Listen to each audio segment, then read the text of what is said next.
Original content বুলিলে আৰু কিনো দেখাওঁ আপোনালোকক, সেইকাৰণে ভাবিলোঁ চব্জি বনোৱাটোকে দেখাই দিওঁ আপোনালোকক। এইফালে মই পিঁয়াজ ভাজি কৰি আছোঁ দেই, আদা নহৰু পেষ্টকেইটা দি ভালকৈ ভাজি কৰি আছোঁ। যিহেতু আজি মই ব্ৰইলাৰ মাংস বনাম, ব্ৰইলাৰ মাংসটো কিবা মই আলুৰ লগতহে বনাম দেই আজি। মই কিন্তু আলু মাংসত ডাঙৰ ডাঙৰকৈ দি খুব ভাল পাওঁ আৰু খাবও ভাল লাগে, যিহেতু ঠাণ্ডা দিনৰ আলু পটকৰিয়ে সিজে। তো এইফালে মই জিৰা অলপ মছলাবোৰ অলপকৈ দিলোঁ, তাৰমানে বাবুৰ বাবাটো অলপ কিবা গেছ লাগি থকা কাৰণে মই অলপ তেলবোৰ মছলাবোৰ অলপ কম কৰিয়ে দিলোঁ দেই।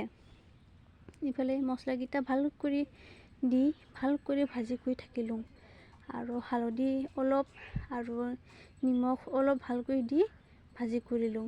হালধিটো মেইন দেই, হালধি যদি ভালকৈ নাদে তেনেহ'লে চব্জিটোতো বগা হ'বই আৰু কালাৰো ভাল নেদেখে, সেইকাৰণে মই হালধিটো অলপ বেছি কৰিয়ে দিম।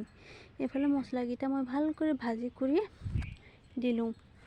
আপোনালোকে বাৰু এনেকৈ তেলত মছলা দি ভাজি কৰে নকৰে? মই হ'লে তেলতে একেবাৰে মছলাকেইটা দি ভালকৈ ভাজি কৰি লওঁ, তাৰপিছতহে মাংসবোৰ দিওঁ।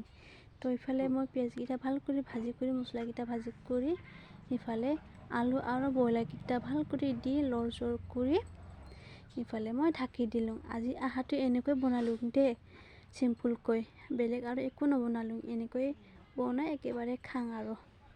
তো বাই বাই।